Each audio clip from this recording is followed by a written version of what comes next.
Good day, ma'am and sir. Hi, my name is Nina Shara Gonzalez. I am 43 years old, high school graduate, married with one son aged 26 years old.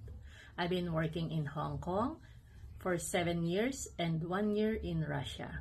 My first employer is a Chinese family with 2 years old son. My second employer is an expat family with 3 years old daughter, and my last employer is an old couple. My previous work here in the Philippines, I am a lady guard in a Robinson's Appliances and also a merchandiser. I am not afraid on cat or dog because on my previous employer, I'm taking care of cat, and here in the Philippines, I have so many dogs.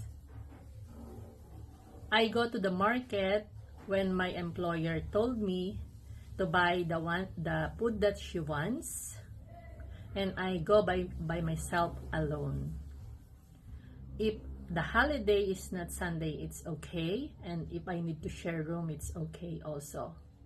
I'm applying again to Hong Kong to earn and to help my family.